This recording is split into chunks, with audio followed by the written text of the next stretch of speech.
Here we're back learning Tractate Sotah, the second chapter, page 15, Hayomevi, the name of the chapter.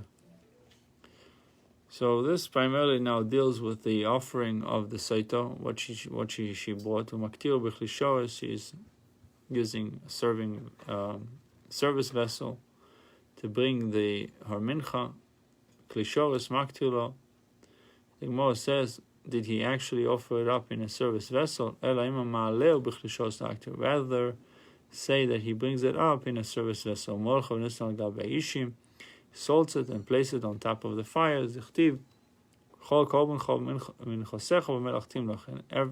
And your every mincha offering you shall salt with salt. Once the kremis is offered, the remnants of the mincha are eaten. A small amount is brought on the altar, handful, and then the rest is eaten. Menalan, how do we know that you're allowed to eat the leftovers? The Kohen shall burn its memorial portion, the koimetz, whatever is left is to Aaron and his children. According to one master, it is as he maintains, and according to another master, it is as he maintains. The at what point the kometz permits the leftovers, the remnants, to be eaten. 50a in 15a1, the right column will be from when the fire catches onto even a little bit. So when the fire catches onto the kometz, you're allowed to eat it. You need the fire actually to be ignited, and it has to be ignited in most of it. The Kohanim are permitted to put wine, oil, or honey in the remnants. My time because it says lemoshcho, which means for distinction, in a manner which kings eat with condiments. The one thing they're not allowed to do is to make it chametz. It's written it may not be baked leaven. Even the Kohanim share may not be baked leaven. All mincha offerings of chol menachos, it says that require oil and levina and frankincense. Chol menachos and shem levina veika, is it so? When it comes to minchas choite, it says clearly lo yosim lo shemen velo yitan levina. The merciful one said, you should not place oil in it, nor shall he put levina.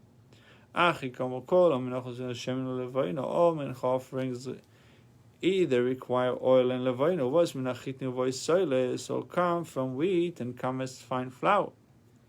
They do not require oil. Minchas choite, the sinner's mincha, afal pi she'eino teuna shemenu levina, even though it does not require oil and levina, bo menachitnu vo minasos, comes from wheat, comes from sifted flour. Minchas oimer, conversely, the mincha of the oimer, afal pi she bo minaseirin, even though it comes from barley. Tuna shemen ulevainu v'agiris requires oil and levainu and comes as sifted flour. But this one, the mincha of Sotah, is different on all accounts. Eina tuna lo shemen lo levainu, does not require either oil or levainu. Uva menaserim uva kemach, it comes from barley and it comes as meal, not fine. Tanya Rabbi Shimon said, bedin. So that actually minchas choite should come with oil and frankincense.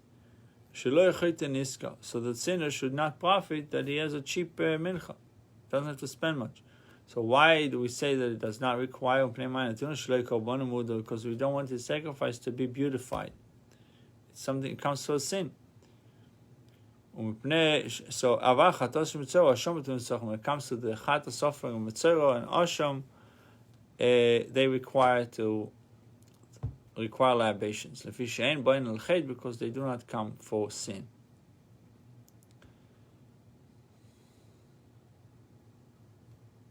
The The Gemara in Menachos 1991a discusses. Shiva, so the Gemara says, is that so, that the mincha of Metzora does not come for sin? That the korban chatos of Metzora does not come for sin? Rabbi Shmuel bar Nachmani said, in the name of Rabbi Menashe, that 7 sinful things,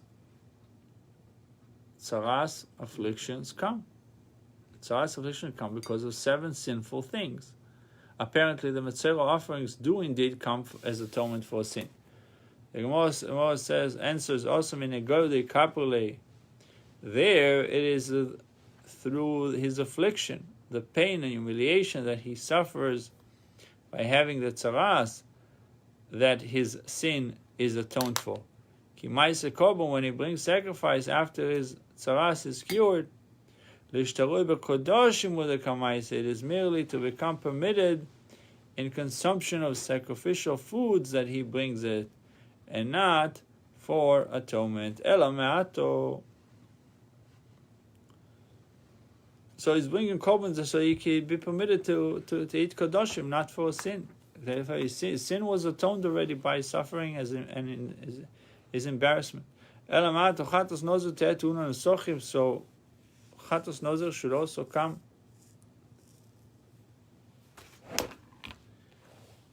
Should also come with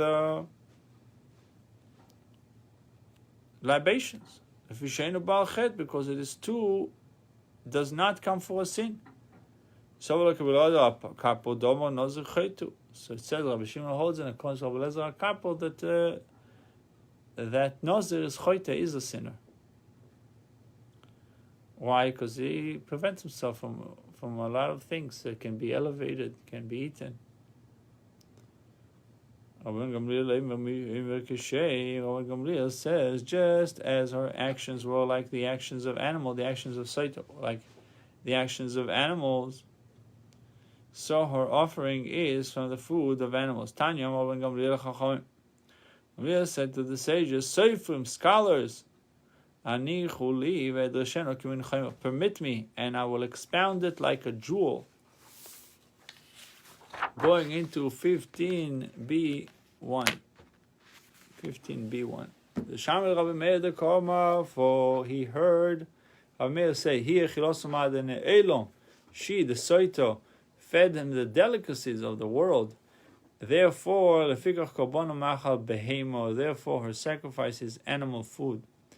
Okay, that's can be possible with a cougar. Yeah. Ashira, a wealthy woman. She fed him delicacies. But a poor woman, what is there to say? How do you explain? Today is actually the opposite. The poor woman will take you to a fancy restaurant. The wealthy woman will take you to Starbucks. Yeah.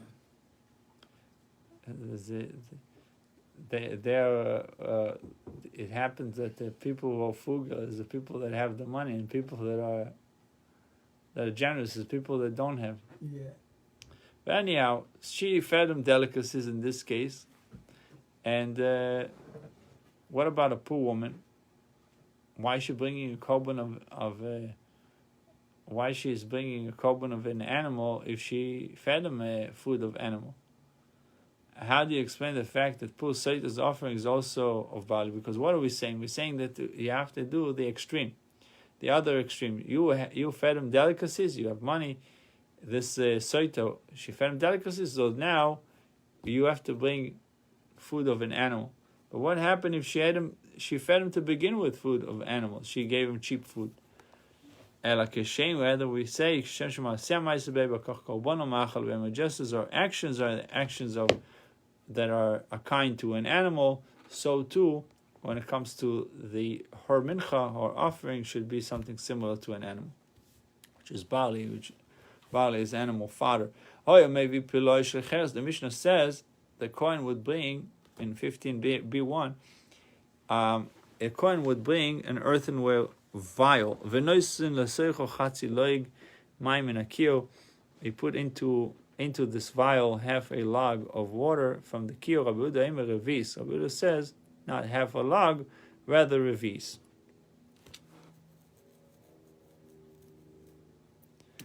Okay, Keshem Shememait B'Ksav, just as Rabbi Yehuda minimize the writing on the scroll, Kach Memait B'Mayim. So he minimizes, because it's the Parsha of Sotah, so he would minimize, he would write exactly what needs to be written, not more, not less. Kach Memait B'Mayim, so he minimized the amount of water requires for its erasure, meaning the less writing you have, the less erasing you have to do.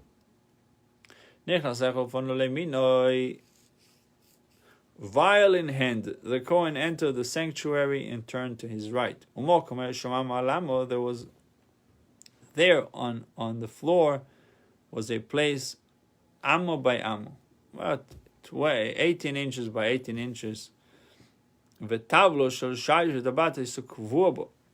marble flagstone and a ring fixed to it, when he lifts it, and he takes earth from beneath, and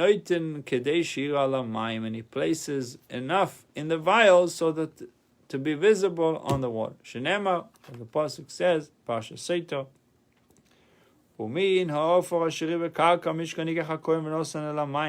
the Book of Numbers, chapter 5, verse 17. So, from the earth that will be on the tabernacle floor, the Kohen shall take and add to the water. Tono piloyesh chadasha, a new earthenware vial is required. These are the words of Rabbi Shmuel. My time of Rabbi Shmuel, what's Rabbi Shmuel's reason that it needs to be a new earthenware vial? What's wrong with the used ones? Gomak leklim expound the Gezerah Shava to the word vessel from this section regarding the Metzora. Just as there regarding Metzora, you need to have a new vial, a new earthenware vessel. So here too require a new earthenware vessel. Also, now how do we know that you need to have a new earthenware vessel when it comes to Metzora? And he shall slaughter the one bird on the earthenware vessel over spring water. The Torah compares the vessel to spring water. Just as the water has to be pure, clean water, that no work was done with them, and were not used for anything else, so too when it comes to the vessel, it should be a new vessel. If we deriving the laws of Sotah from those of Metzora, then we should say as well, just as there spring water is required, also here spring water, meaning learn everything. You can't just learn one thing from Metzora and the rest not. The same way over there is Mayim Chaim. So also in the case of Sotah should be spring water. Rabbi Shmuel Achinami, according to Rabbi Shmuel, in Achinami it is indeed so. They need to have spring water. In the case of Sotah, it's required. Make here. The kiyar's water, with what type of water? Must it be filled? Rabbi Shmuel Leimer, Mei Mayon Hein. It is spring water. The sages say, Mishami, and we say, and it may be other waters. Even ordinary, non-spring water. And since the Sotah water is taken from the kiyar, non-spring water, and Rabbi Shmuel holds that the kiyar contains spring water and emerges that the Sotah's water also is spring water. According to Rabbi Shmuel, the water in the kiyar was spring water. The Gemara objects to the aforementioned Gezerah Shava, Ma'ikal Mifrach, Mala Metzora, Sheken Ton Etzer Zezav Shnita Las. So don't compare it to Metzora, because Metzora requires also a cedar wood, hyssop, scarlet wool for its purification. Perhaps that is why it requires new vessel as well, because of all these ingredients. Can you say the same for Sotah's offering, which does not require these items? Accepting this refutation, the Gemara presents another source for Rabbi Shmuel's ruling that Sotah vessel needs to be new. The verse states regarding the Sotah, the Kohen shall take sacred water in the earthenware vessel, which implies Kli sha'amarti lecha kvar, a vessel that the Torah already told you previously, a vessel like that used for Metzora. Amar Rava, The Gemara elaborates on the view of the Tana of our Mishnah, who disputes Rabbi Shmuel's opinion that the vessel must be new. That ruling was taught only when the vessel face did not become blackened from use over the fire. But if its face became blackened, it is valid. Because the vessel has to be similar to the water. Just as the water was not changed, so the vessel cannot have been changed. Boy Rava. Rava inquired, if the vessel became blackened and then returned them to the fiery furnace and then they became whitened again, what is the law? We say since it was rejected, remain rejected, or we can say hodu, now it's good, so we can use it. Tashma cedar wood, hyssop, and scarlet wool, with which he slung his box behind him. Psulin are invalid because they are bent out of shape. Now here they will be straightened out again.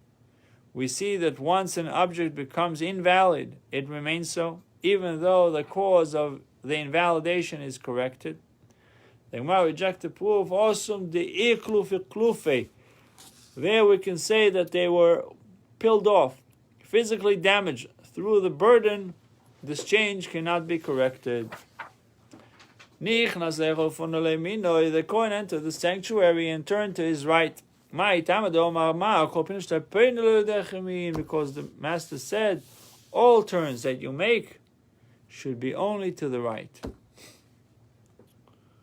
I heard that UPS told the drivers to always make a right. Because it saves the. I learned that once in defense of driving. That because you won't have accidents if you're turning right. When you turn left against the traffic, that's when you get problems. And also, there's longer traffic lights when it turns right. Over here, you don't have to wait for the light, so it's always. Anyhow.